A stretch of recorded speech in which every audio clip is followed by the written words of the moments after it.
السلام علیکم۔ احمد بیوی کی کہانی۔ کسان جانتا تھا کہ اس کی بیوی کم عقل ہے، لہٰذا اس کے ساتھ جھگڑا مناسب نہیں۔ ناصر محمود فریاد کسی گاؤں میں ایک کسان رہتا تھا۔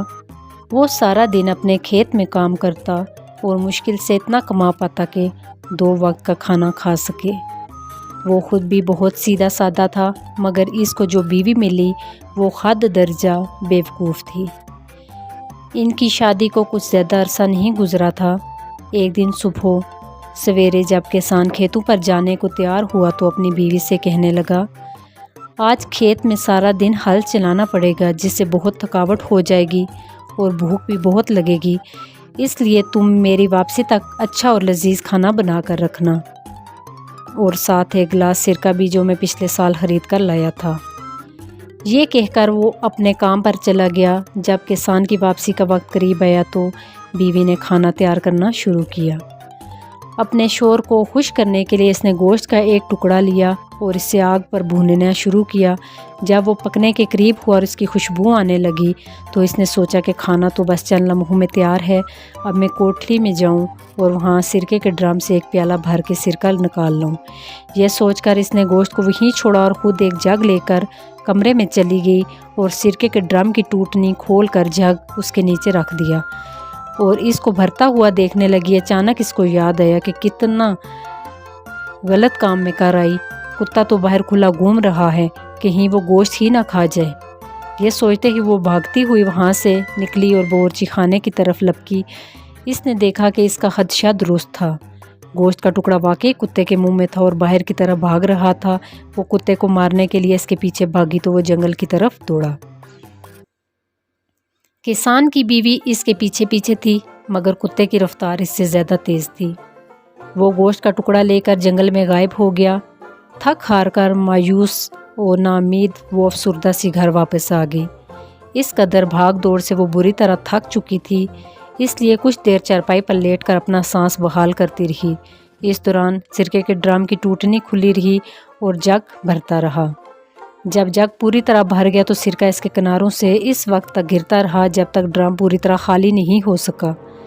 کچھ دیر دم لینے کے بعد جب کسان کی بیوی کو سرکے کے ڈرم کا خیال آیا تو وہ ایک دم اٹھی اور کوٹھڑی کی طرف بھاگی، مگر اس وقت تک ڈرم پوری طرح خالی ہو چکا تھا۔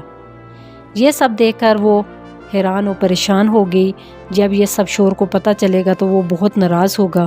پریشانی کے عالم میں وہ وہاں کھڑی یہ سب دیکھتی رہی کہ اب کیا کرے۔ اچانک اس کی نظر آٹے کی ایک بہت بڑی بوری پر پڑی جو اس کا شوہر چند دن پہلے ہی چکی سے خرید کر لایا تھا۔ یہ بوری دیکھتے ہی اس کے سیدھے سادے ذہن میں ایک ترکیب آئی کہ اگر وہ یہ آٹا سارا فرش پر بکھیر تو یہ سارا سرکہ جذب کر لے گا اور فرش اچھی طرح صاف ہو جائے گا۔ اس قدر شاندار ترکیب سوچنے پر اس نے دل ہی دل میں اپنے آپ کو شاباش دی اور پھر بوری کھول کر آٹا فرش پر بکھیرنے لگی۔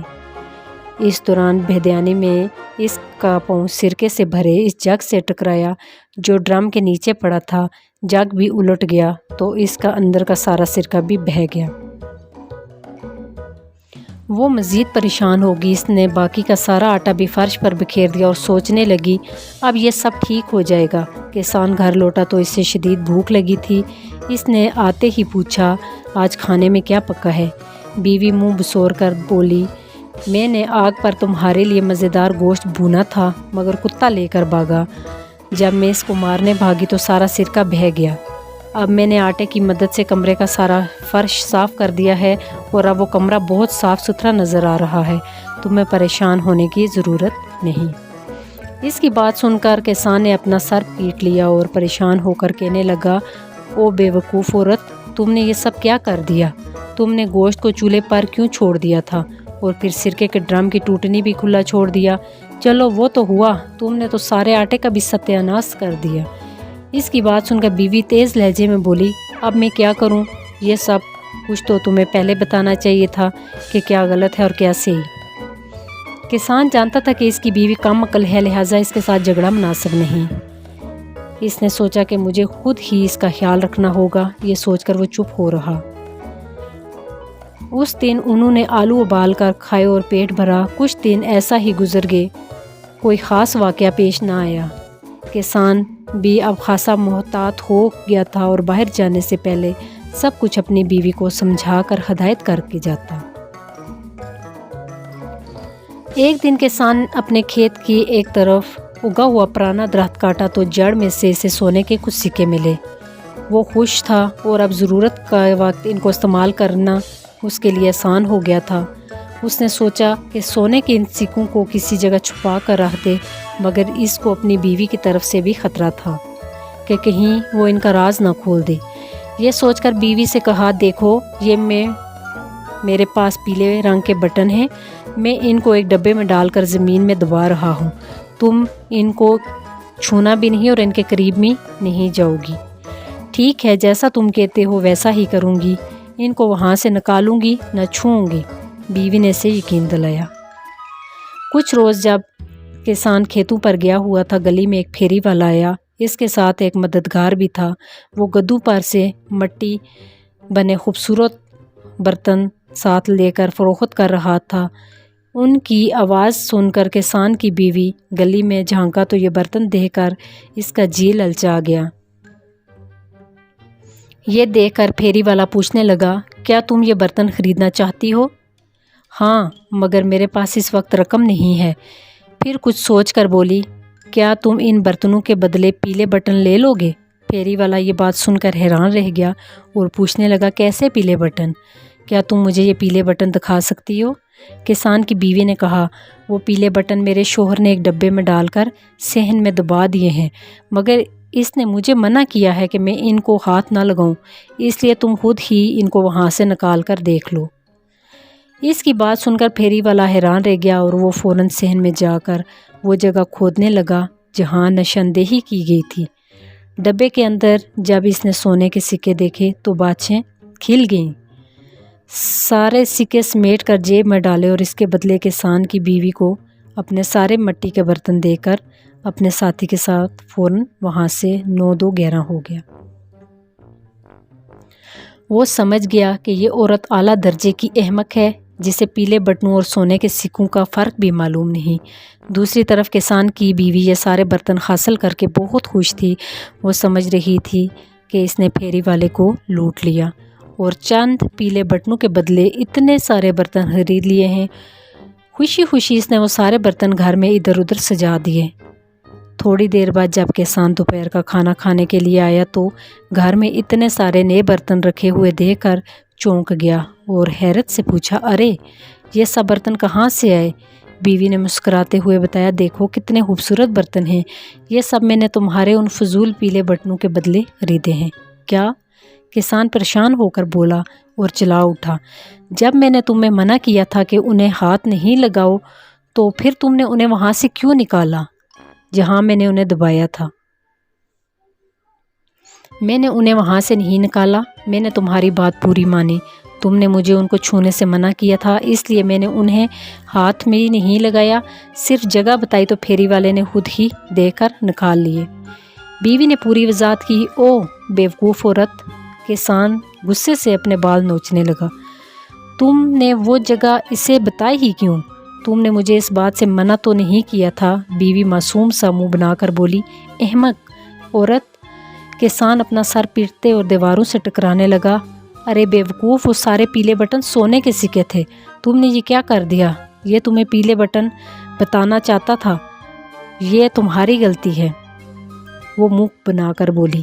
کسان کچھ دیر غصے میں چلاتا رہا اور اس دوران بیوی کھڑی منہ بسورتی رہی۔ پھر شوہر نے کہا، میرا خیال ہے ہم وہ سونے کے سکے اب بھی حاصل کر سکتے ہیں، وہ دونوں ابھی زیادہ دور نہیں گئے ہوں گے، آؤ ان کے پیچھے چلتے ہیں۔ بیوی کی بات سن کر کسان بھی کچھ سوچنے لگا اور پھر بولا، ہاں ہم کوشش تو کر ہی سکتے ہیں، مگر اپنے ساتھ کچھ لڈو ضرور لے آنا تاکہ اگر راستے میں بھوک لگے تو ہم کھا لیں۔ بیوی نے ایک ٹوکری میں وہ لڈو رکھ لیے اور دونوں گھر سے نکل گئے، اس طرف چل پڑے جس طرف پھیری والا گیا تھا۔ وہ راستہ جنگل کی طرف جاتا تھا۔ کسان تیز چلتا تھا مگر اس کی بیوی کی رفتار دھیمی تھی، اس لیے وہ بار بار پیچھے رہ جاتی۔ کسان اسے تیز چلنے کا اشارہ کرتا مگر اس نے سوچا کہ پیچھے رہ جاؤں گی تو کوئی مسئلہ نہیں، اس لیے کہ جب میں گھر واپس جانے کے لیے مڑوں گی تو مجھے شوہر کی نسبت کم فیصلہ طے کرنا پڑے گا۔ اس طرح چلتے چلتے بیوی شور سے کافی پیچھے رہ گئی تھی۔ سامنے ایک چھوٹی سی پہاڑی تھی۔ جب وہ اس پر چڑھنے لگی تو اس کے ہاتھ میں پکڑی ٹوکری میں سے ایک لڈو باہر گر گیا اور لڑکتا ہوا پہاڑی کے نیچے جھاڑیوں میں چلا گیا۔ کسان کی بیوی بھاگ کر واپس اتری اور لڈو تلاش کرنے لگی۔ اس نے بہت تلاش کیا مگر وہ لڈو نہ جانے کہاں چلا گیا تھا۔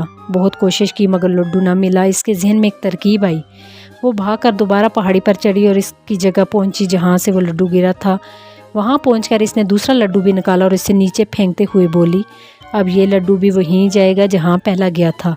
اس کے پیچھے پیچھے جاؤں گی اور اس کے ساتھ مجھے پہلا لڈو بھی مل جائے گا۔ اس نے دوسرا لڈو بھی پھینک دیا اور خود اس کے پیچھے بھاگی مگر وہ بھی نہ جانے کہاں جا کر گم ہو گیا۔ اب دونوں لڈو گم ہو چکے تھے۔ کافی دیر ڈھونڈنے کے بعد وہ مایوس ہو کر آگے چل پڑی جہاں پہاڑی کی طرف کسان ایک گھنے درخت کے نیچے بیٹھا اس کا انتظار کر رہا تھا۔ اسے دیکھتے ہی بولا، اب جلدی سے لڈو نکالو، مجھے بہت بھوک لگ رہی ہے۔ لڈو تو گئے، وہ منہ بسور کر بولی۔ کہاں گئے؟ کسان چیخ اٹھا۔ ایک لڈو گیا تھا، دوسرا میں نے اس کی تلاش کے لیے اس کے پیچھے بھیجا مگر وہ بھی نہ جانے کہاں کھو گیا۔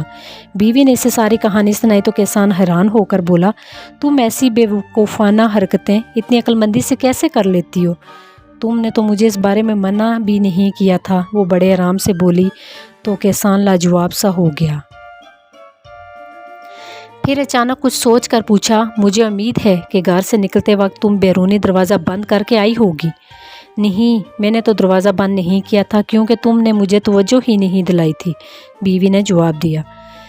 اس کی بات سن کر کسان پریشان ہو گیا اور غصے سے چیخا، اس سے پہلے کہ ہم مزید آگے جائیں تم وہ گھر واپس جاؤ اور دروازہ بند کر کے اسے تالا لگا کر آؤ، اور ہاں، آتے ہوئے کھانے کو بھی کچھ لے آنا۔ وہ فوراً گھر کی طرف بھاگی اور اس نے ایسا ہی کیا جیسا اس کے شوہر نے اس سے کہا تھا۔ کھانے کے لیے اس نے باداموں کی ایک تھیلی اٹھائی اور پینے کے لیے ایک چھوٹے سے مشکیزے میں پانی بھر لیا۔ اس کے بعد اس نے گھر کے بیرونی دروازے کو تالا لگایا اور واپس چل پڑی۔ ابھی 2 قدم ہی اٹھائے تھے کہ سوچا، شوہر شاید پھر اس بات پر اعتبار نہ کرے کہ تالا لگائے بغیر ہی آ گئی ہوں، اس لیے مجھے ثبوت اپنے ساتھ لے جانا چاہیے۔ یہ سوچ کر اس نے زور لگایا اور پورا دروازہ ہی اکھاڑ کر اپنے سر پر رکھ لیا اور واپس شوہر کی طرف چل پڑی۔ جب وہ واپس وہاں پہنچی تو شوہر دروازہ اس کے سر پر دیکھ کر حیران رہ گیا اور پوچھا، اے عقل مند عورت، یہ کیا ہے؟ بیوی چیک کر بولی، تم مجھے بیوقوف سمجھتے ہو نا، مگر دیکھو میں کتنی عقل مند ہوں۔ مجھے علم تھا کہ تم میری بات پر یقین نہیں کرو گے، اس لیے میں پورا دروازہ ہی ساتھ لے کر آئی ہوں۔ اب خود دیکھ لو میں نے اس میں تالا لگایا ہے یا نہیں۔ ارے ارے ارے، تم تو پورا دروازہ ہی اکھاڑ لائیں، اب تو ہر کوئی آسانی سے گھر میں گھس جائے گا۔ کسان لال پیلا ہو کر بولا، ارے کوئی کیسے گھس جائے گا؟ دروازہ تو میرے پاس ہے، پھر کوئی کیسے گھر میں داخل ہو سکتا ہے؟ بیوی آنکھیں گھما کر بولی اور شوہر نے مزید بحث سے جان چھڑانا ہی مناسب خیال کیا اور کہا، واقعی تم احمق نہیں بلکہ بہت عقل مند ہو۔ یہ دروازہ چونکہ تم لے کر آئی ہو اس لیے اب تم ہی اسے اپنے سر پر اٹھاؤ، اور یہ کہہ کر وہ آگے چل پڑا۔ چاروں ناچار بیوی نے وہ دروازہ دوبارہ اپنے سر پر لاد لیا۔ باداموں والی تھیلی اور پانی کا مشکیزہ بھی اس نے دروازے کے ساتھ باندھ رکھا تھا، جس کی وجہ سے وزن بہت زیادہ ہو گیا تھا۔ چلتے چلتے وہ دونوں جنگل میں داخل ہو گئی۔ چور تو ابھی تک نہ ملے تھے اور رات کا اندھیرا بھی چھانے لگا تھا۔ جب تاریکی زیادہ ہو گئی تو انہوں نے برگد کے ایک گھنے درخت کے نیچے رات گزارنے کا فیصلہ کیا۔ ابھی وہ برگد کی گھنی شاخوں میں چھپ کر بیٹھے ہی تھے کہ چور بھی وہاں پہنچ گئے۔ وہ بہت تھکے ہوئے نظر آ رہے تھے۔ وہ آخر اسی برگد کے نیچے بیٹھ گئے اور پھر باتیں کرنے لگے کہ آج کیسے ایک عورت کو بیوقوف بنا کر سونے کے سکے ہتھیا لیے۔ تھوڑی دیر باتیں کرنے کے بعد دونوں چور رات گزارنے کے لیے آگ جلانے کی کوشش کرنے لگے۔ کسان نے کچھ سوچ کر درخت کی شاخوں پر لگے ہوئے پھل توڑے اور تاک تاک کر ان دونوں کے سروں پر نشانے لگائے۔ وہ دونوں اس افتاد سے بری طرح گھبرا گئے کہ ایک دوسرے سے کہنے لگے، ہوا یا آندھی تو ہے نہیں، پھر یہ پھل کہاں سے اور کیسے گر رہے ہیں؟ کسان کی بیوی دروازہ اپنے کندھے پر اٹھائے